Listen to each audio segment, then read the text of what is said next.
네. 자, 오늘은 지난주 어린이 주일에 이어서 오늘은 어버이 주일로서 오늘 말씀을 나누겠습니다. 우리 이틀 전에 우리 어버이날이었죠. 5월 8일 어버이날을 맞이해서 여러분 각자 부모님과 좋은 시간을 보내셨을 줄 믿습니다. 그래서 오늘 이틀 후 오늘 5월 10일 이 주일날 어버이 주일로서 오늘 말씀을 나누도록 하겠습니다. 자, 먼저 지난주 말씀 같이 복습하겠습니다. 지난주에는 어린이 주일이었습니다. 바로 마가복음 10장 말씀을 같이 나누었는데 어떤 말씀이었습니까? 바로 예수님께 어린아이들이 왔을 때 제 아이를 내쫓았고 예수님께서 그러지 말라라고 꾸짖으시면서 화를 내셨죠. 그리고 나서 어린아이와 같은 자가 천국에 간다라고 말씀하셨습니다. 이때 어린아이와 같다는 것은 어떤 말씀이라고 말씀드렸습니까? 네, 그렇죠. 순수하다, 착하다, 모든 걸 받아들인다 이런 의미가 아니라 바로 어린아이들은 바로 부모님이 없으면 안 됩니다. 부모님이 도와줘야지만이 생존할 수 있습니다. 마찬가지로 우리가 어린아이 같다는 것은 어린아이 같이 된다는 것은 내가 하나님 없으면 안 됩니다라고 고백하는 것입니다. 나는 하나님 없으면 안 됩니다. 나는 죄인입니다. 나는 하나님 없으면 단 1분도 함께 할 수 없습니다. 살 수 없습니다. 하나님께서 내 모든 것을 주관하시고 도와주셔야 됩니다. 난 너무 부족합니다. 이 부족한 나를 도와주셔야 됩니다. 라고 고백하는 신앙이 어린아이와 같은 신앙이라는 겁니다. 그래서 끝까지 하나님 붙잡는 신앙, 침노하는 신앙, 그 신앙을 가져야 된다라고 지난주에 말씀드렸습니다. 오늘은 바로 너무나 유명한 말씀이죠. 바로 수로보닉의 여인 말씀입니다. 수로보닉의 여인의 믿음에 관련된 말씀으로서 오늘의 질문은 이것입니다. 여러분 많이 들어보셨을 겁니다. 예수님께서 여인에게 개라고 하신 이유는 무엇일까? 예수님께서 여인에게 개라고 하신 이유는 무엇일까? 라는 질문을 같이 말씀을 통해서 보도록 하겠습니다. 오늘 본문 말씀은 성경 말씀 중에서 가장 오해가 많은 말씀이다 라고 저는 그렇게 표현하고 싶습니다. 성경 말씀, 이 창세기부터 요한계시록 말씀 중에서 가장 많은 오해를 받고 있는 말씀이 바로 이 말씀이 아닐까 싶습니다. 왜냐하면 바로 27절 말씀 때문인데 우리 27절 말씀 다 같이 한번 읽겠습니다. 시작! 예수께서 이르시되 자녀로 먼저 배불리 먹게 할지니 자녀의 떡을 취하여 개들에게 던짐이 마땅치 아니하니라. 아멘. 자, 말씀 보면 이 여인은 아픈 딸을 가지고 있는 여인입니다. 귀신 들린 딸을 가지고 있는 여인으로서 먼 길을 떠나서 두로 지방에 가서 예수님 만나 뵀습니다. 그리고 예수님께 내 딸을 좀 고쳐주세요. 그리 무리한 부탁은 아닌 것 같습니다. 그런데 예수님께서 뭐라고 말씀하시냐면 개들에게 줌이 마땅치 않다라고 이야기하시면서 이 여인을 개 취급했습니다. 개와 관련된 욕도 우리가 존재하죠. 그래서 이 말씀을 그렇게 감정이입해서 어떻게 예수님께서 어린 딸, 아픈 딸을 둔 어머니한테 개라고 할 수 있느냐? 너무한 거 아니냐? 라고 이야기합니다.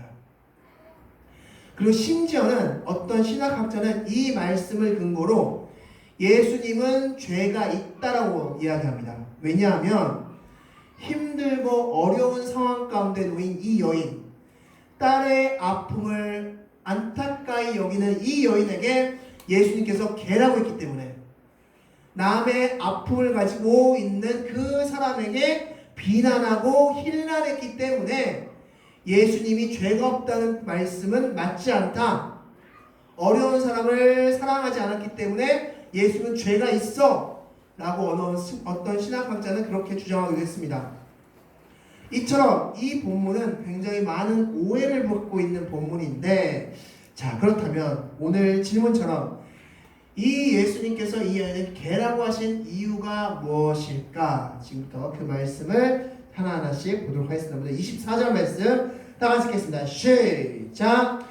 예수께서 일어나사 거기를 떠나 두로 지방으로 가서 한 집에 들어가 아무도 모르게 하시려 하나 숨길 수 없더라. 아멘. 예수님께서 거기를 떠나셨다고 말씀하고 있습니다. 여기서 거기는 어딜까요? 바로 7장 1절 말씀 보면 예루살렘에 왔었다라고 말씀하고 있습니다. 즉, 이 거기는 예루살렘입니다. 예루살렘에서 지금 예수님께서 두롯 지방으로 가신 겁니다. 예수님께서 두롯 지방으로 가셔서 이 두롯 지방의 한 집에 들어가셨다라고 말씀하고 있습니다. 어떤 곳인지는 성경에 기록되어 있지 않지만 어떤 한 집에 들어갔다라고 말씀하고 있습니다. 자, 그리고 나서 그 집에 예수님이 오셨음이 이미 소문이 났다. 예수님 모르게 가려고 했지만 모르지 않았다라고 말씀하고 있습니다. 즉, 이때 당시에 예수님은 마치 지금의 SNS 스타처럼 예수님의 일거수일투족이 막 중계되고 있는 상황인 겁니다. 야, 예수님이 이 집에 들어가셨대, 예수님이 일을 하셨대, 예수님이 이걸 드셨대. 그래서 일거수일투족이 막 중계되고 소문이 퍼지고 있는 그런 상황이었던 것 같습니다. 자, 그 소문을 듣고 한 여인이 예수께 찾아옵니다. 자, 그렇다면 그 여인은 과연 누구일까? 25절 말씀 다 같이 읽겠습니다. 시작! 이에 더러운 귀신 들린 어린 딸을 둔 한 여자가 예수의 소문을 듣고 곧 와서 그 발 아래 엎드리니. 아멘. 자, 이 여인 어떤 여인이냐? 더러운 귀신 들린 어린 딸을 둔 여인이라고 말씀했습니다. 이 여인에게는 어린 딸이 있는데 이 어린 딸이 귀신 들렸다고 말씀하셨어요. 귀신 들린 어린 딸을 둔 한 어머니라고 말씀하고 있고, 이 어머니가 예수님께 오자마자 무엇을 했느냐? 예수님의 발 아래 엎드렸다라고 말씀하고 있습니다. 예수님 발 아래 딱 엎드렸습니다. 자, 그럼 먼저 이 여인이 도대체 누구냐?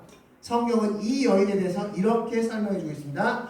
26절 말씀 같이 읽겠습니다. 26절입니다. 시작! 그 여인은 헬라인요 수로보니게 족속이라 자기 딸의 면에서 귀신 쫓아내주기를 간구하거늘. 아멘.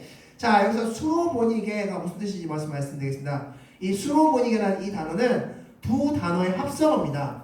수로 플러스 보니게라는 단어인데, 이 수로는 수리아를 의미합니다.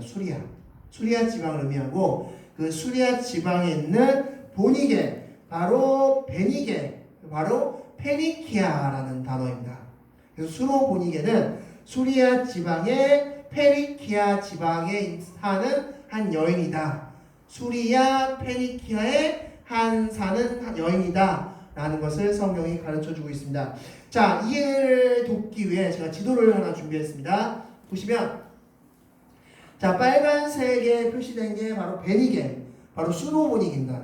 수리아 안에 있는 베니게, 그 페니키아 지방이 바로 저 지방이고, 자, 그리고 아까 앞서 말씀드렸죠. 예수님께서 어디서부터 어디로 오셨다고 말씀드렸습니까? 예루살렘에서 바로 두롯 지방으로 오셨다라고 말씀드렸죠. 거리가 어떻습니까? 굉장히 멀죠. 네. 그리고 심지어 이 사건 이후에 예수님께서는 갈릴리 지역으로 넘어가십니다. 즉, 무슨 소리냐? 예수님은 이 여인을 만나려고 오신 겁니다. 이 여인, 굳이 멀리 예루살렘에서 두롯 지방으로 먼 길을 예수님께서 걸어가셨다는 의미는 이 여인 한 명 보려고 지금 이 지역을 가신 겁니다. 그리고 이 여인 만나고 나서 이 딸 고쳐주고 나서 다시 갈릴리 지역으로 넘어갑니다. 즉, 예수님은 이 여인을 만나기 위해 먼 길을 떠나오셨다라는 것입니다. 특별히 이 보니게, 즉 페리키아라는 이 단어는 어디서 왔냐? 포이닉스라는 단어에서 왔는데, 이 포이닉스가 무슨 뜻이냐? 바로 뿔고동이라는 뜻을 가지고 있어요. 뿔고동. 여러분, 뿔고동 어디서 많이 들어보시지 않았습니까? 혹시 성경 이야기를 좀 많이 들어보신 분들은 어디서 많이 들어봤는데? 라고 하실 겁니다. 사도행전 16장에 바울이 자주장사 누구를 만납니까? 루디아를 만나죠. 그 자주장사라고 했을 때 이 자주라는 뜻이 무슨 뜻입니까? 자주색 옷을 의미합니다. 자주색 옷. 이 자주색 옷을 만들기 위해서 이 뿔고동이 몇 마리가 필요하냐? 12,000마리. 거기서 염료를 빼내서 그 천에 입히는 겁니다. 그 보라색 색감을. 그래서 그 옷감을 만들어내는 것입니다. 그게 바로 자주색 옷이었습니다. 이 당시의 자주색 옷은 굉장히 고가였습니다. 왜냐하면 만드는 방식이 어려웠기 때문에 뿔고동 12,000마리를 잡아야지만이 겨우 한 개를 만들 수 있는 겁니다. 그러므로 엄청 비싼 값이었고, 그래서 이 지역, 이 페르키아 지역은 굉장히 부한 동네였습니다. 우리가 이 말씀을 오해하는 것 중에 하나가 이 여인이 굉장히 가난했을 것이다 라고 생각하는데, 이 여인은 부자 동네에서 온 여인입니다. 또한 이 여인을 설명하는 단어가 뭡니까? 헬라인이다 라고 말씀하고 있죠. 같은 이야기를 다루고 있는 마태복음은 이 여인을 가나안 여인이라고 설명하고 있는데, 가나안 여인, 헬라인 다 같은 말입니다. 이방인이라는 뜻이죠. 이방인. 즉 이 여인은 이방인이면서 또한 부자 동네에서 온 여인이다 라고 생각할 수 있습니다. 자, 그렇게 부자 동네에서 온 한 여인, 어린 딸이 귀신 들린 이 여인이 지금 예수님 발 앞에 무릎을 꿇고 있는 것입니다. 자, 그리고 나서 말씀합니다. 제 딸이 귀신 들렸습니다. 제 딸에서 귀신을 쫓아내 주십시오. 제 딸을 고쳐주십시오 라고 간구합니다. 자, 만약에 여러분들이 예수님이라면 어떻게 반응했을까요? 아, 그래? 그래, 내 믿음대로 너의 딸이 고침받을 것이다. 그래, 내가 빨리 고쳐줄게. 어디냐, 빨리 가자. 이렇게 막 반응했을 것 같은데 예수님은 전혀 의외의 반응을 보이시죠. 자, 마태복음 15장 23절 말씀 보면 예수님께서 한 말씀도 대답지 않았다, 반응을 보이지 않았다고 말씀하고 있고, 그래서 제 아들이 예수님께 뭐라고 얘기하냐면, 예수님, 저 여자가 소리치고 있사오니 좀 잠잠히 시켜주십시오 라고 이야기합니다. 근데 여기서 소리치다 라는 단어의 원어가 크라조입니다. 크라조.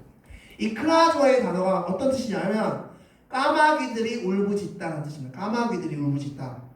우리가 길거리에서 까마귀들이 깍깍 울부짖을 때 어떻습니까? 소리가 괜찮습니까? 시끄럽죠. 그렇게 지금 울부짖는 겁니다. 이 여인이. 내 딸을 고쳐주십시오. 내 딸을 고쳐주십시오. 하면서 막 엄청 울부짖으면서 지금 예수님께 당하고 있는데 예수님은 한 말씀도 대답지 않으신 겁니다. 자, 그리고 나서 이제 27절 말씀 다 같이 한번 읽겠습니다. 시작! 예수께서 이르시되 자녀는 먼저 배불리 먹게 할지니 자녀의 떡을 취하여 개들에게 던짐이 마땅치 아니하니라. 아멘. 그리고 이 말씀을 하십니다. 이 말씀을 하셨는데, 자, 먼저 여러분께 질문 하나 드리겠습니다. 지금 방금 읽은 27절 말씀이 뭔가 좀 이상합니다. 무엇이 이상할까요? 27절 말씀이 이상한 점을 한번 찾아보시죠. 예수께서 이르시되 자녀로 먼저 배불리 먹게 할지니 자녀의 떡을 취하여 개들에게 던짐이 마땅치 아니하니라. 무엇이 이상할까요?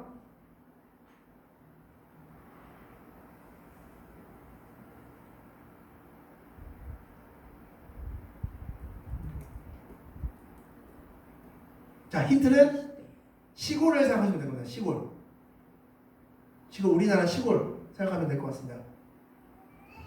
무엇이 이상할까요? 바로 자녀의 떡을 취해 개들에게 던져주는 게 마땅하죠. 우리 시골 같은 데 보면 어떻습니까? 남은 음식, 먹다가 남은 음식을 이제 개 밥그릇에 다 담아서 개에게 던져주죠. 그게 이상합니까? 시골에서는? 네, 전혀 이상하지 않은 거죠. 이때 당시에도 그렇게 했습니다. 누가복음 16장 말씀 보면 부자와 거지 나사로 이야기가 나오는데, 부자가 잔치하고 남은 음식을 어떻게 했다? 개들에게 던져줬습니다. 그래서 그것을 개들도 먹고 나사로도 먹고 나사로의 상처를 개들이 핥았다라고 말씀하고 있죠. 즉 그 남은 음식을 개들에게 주는 게 마땅합니다. 근데 예수님이 뭐라고 말씀하십니까? 마땅치 아니하다라고 말씀하고 있습니다.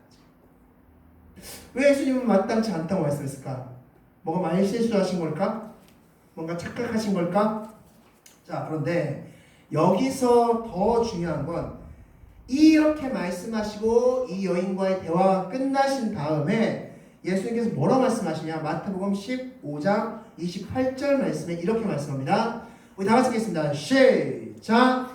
이에 예수께서 대답하여 이르시되 여자여 내 믿음이 크도다 내 소원대로 되리라 하시니 그때로부터 그의 딸이 나으니라. 아멘. 자, 이 여인에게 뭐라고 말씀하시냐면 내 믿음이 크도다 라고 말씀하십니다. 내 믿음이 크도다. 자, 이 말씀을 우리는 그동안 어떻게 해석했을까요? 왜 예수님께서 이 여인에게 내 믿음이 크다라고 설명했습니까? 말씀하셨을까요? 아마 우리는 이렇게 많이들 들으셨을 겁니다. 이 예수님께서 여인을 개 취급했음에도 불구하고 예수님을 향한 믿음, 그 딸이 고침받겠다는 그 믿음이 강했기 때문에 그 자신을 무시하는 예수님께 맞습니다라고 호응하면서 그래도 예수님을 믿었고 그 믿음이 이 딸을 고침받게 했다. 이 여인의 믿음은 자신이 무시당했음에도 예수님을 믿는 믿음이었습니다. 그러므로 우리도 어려움이 있더라도 예수님을 끝까지 붙잡는 믿음을 가져야 됩니다. 라고들 설명했을 겁니다. 자, 이 설명이 맞을까요? 정말 이 예수님께서 내 믿음이 크다라고 말씀하신 게 예수님이 무시하는 발언했는데 여인을 무시하는 발언했는데 또 불구하고 그 무시하는 발언을 참고 견디고 인내했기 때문에 결국에 가서는 내 믿음이 크다라고 예수님께서 마치 항복 선언하듯이 그렇게 말씀하셨던 겁니까? 그 말씀일까요? 만약에 이렇게 설명하면 무엇이 문제입니까? 앞서 말씀드린 대로 앞서 성경학자들이 얘기한 대로 예수님은 사람 무시하는 사람이 된 겁니다. 그럼 사람을 무시하는 사람이 죄가 없다? 라는 논리가 성립하지 않습니다. 예수님은 죄가 있습니다. 그것도 아픈 딸을 둔 여인을 무시했다? 아무리 이방인이나 할지라도 그런 예수님을 우리가 믿는다? 말이 안 되는 거죠. 자, 그렇다면 이 내 믿음이 크다 라고 말씀한 것은 도대체 어떤 의미일까? 지금부터 이 의미에 대해서 같이 말씀을 통해서 나누도록 하겠습니다.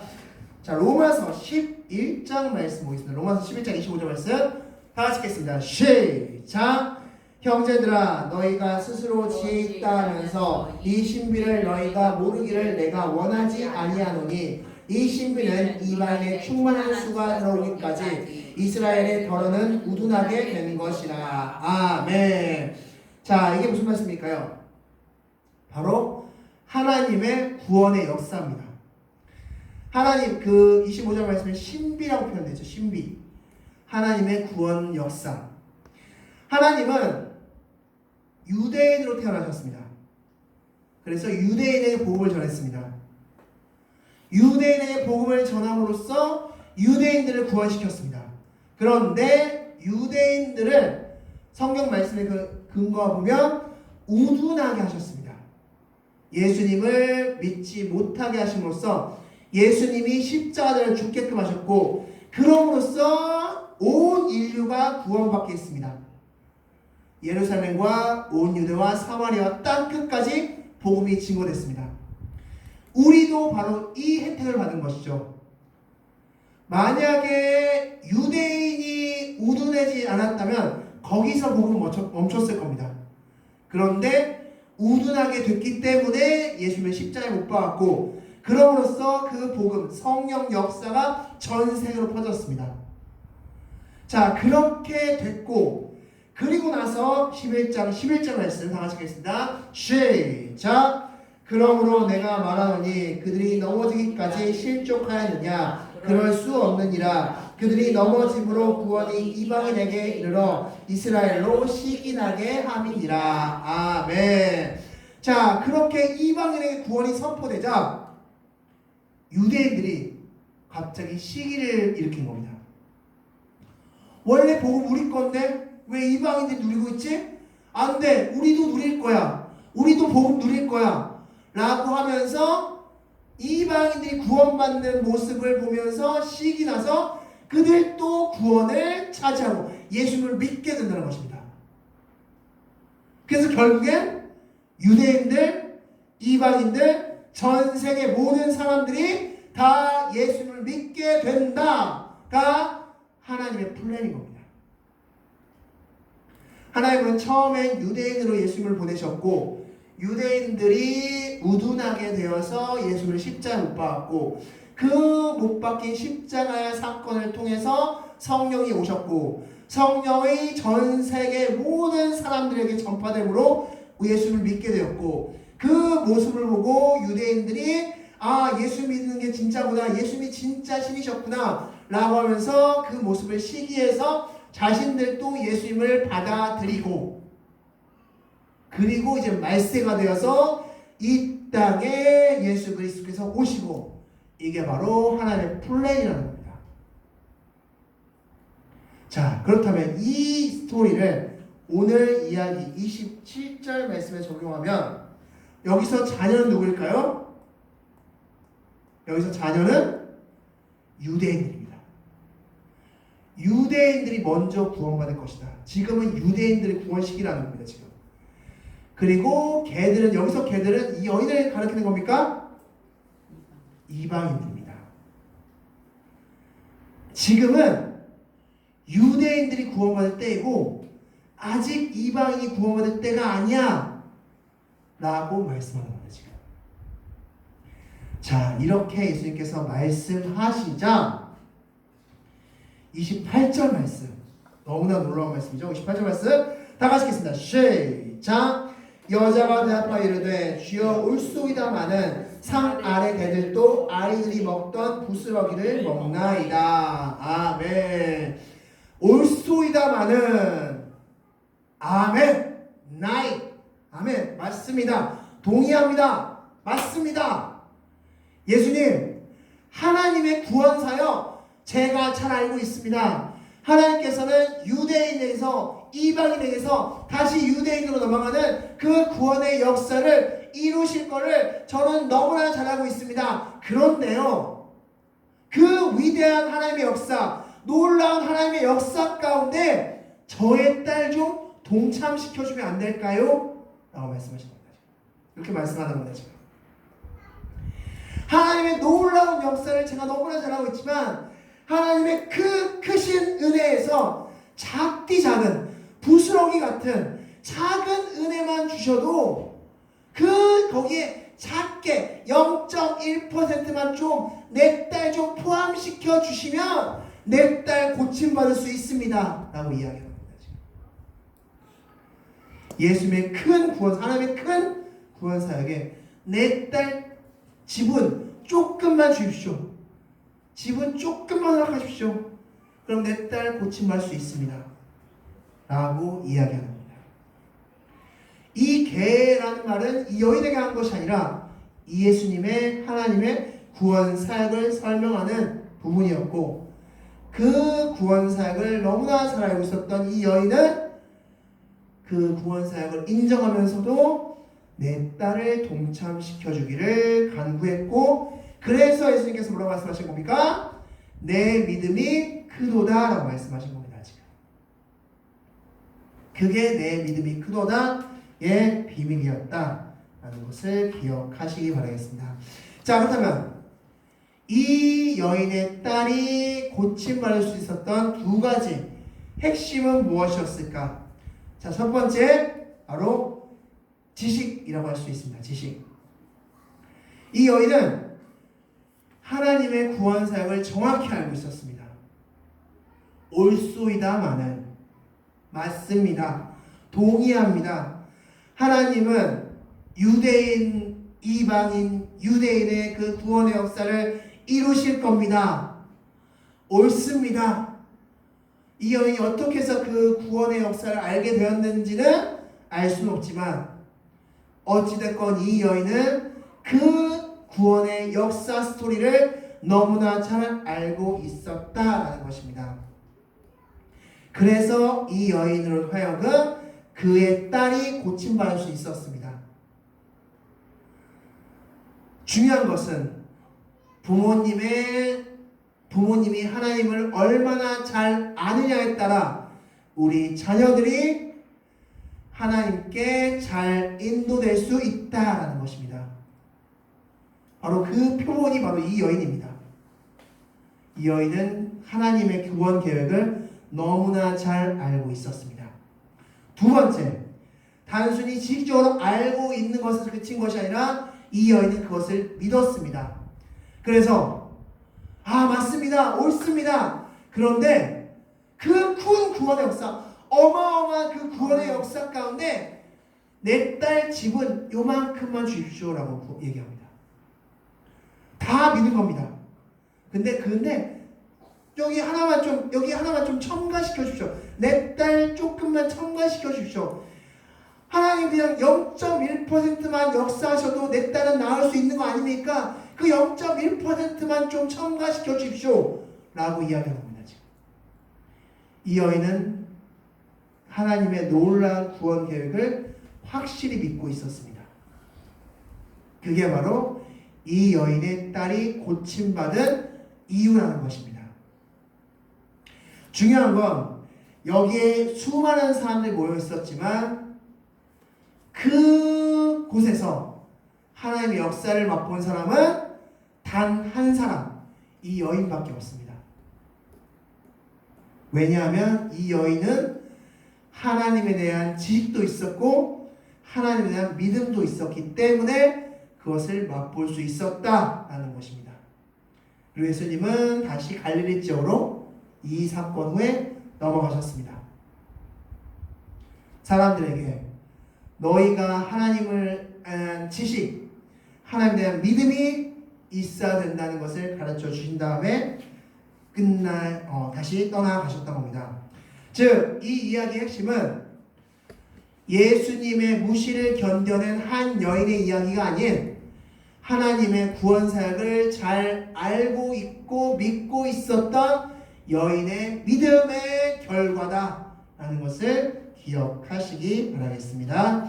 말씀을 정리하겠습니다.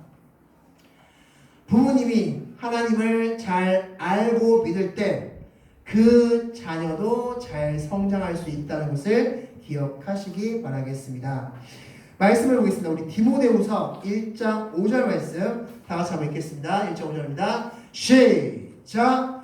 이는 내 속에 거짓이 없는 믿음이 있음을 생각함이라. 이 믿음은 먼저 내 외조모 로이스와 내 어머니 유니게 속에 있더니 내 속에도 있는 줄을 확신하노라. 아멘. 디모데, 너무나 에베소 교회를 훌륭하게 세웠던 바울의 친자녀 같은 존재 디모데. 그 디모데의 신앙은 어디서부터 왔다고 말씀하고 있습니까?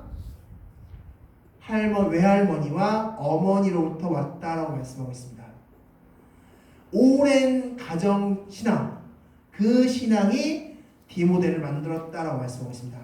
그래서 디모데후서 3장 15절 말씀 보면 디모데는 어릴 때부터 성경을 교육받았다고 말씀하고 있고 모든 성경은 하나님의 감동으로 됐고 교훈과 책망과 바르게 함과 의로 교육하기에 유익하다. 그리고 그 성경을 통해서 선한 사람이 된다라고 말씀하고 있습니다.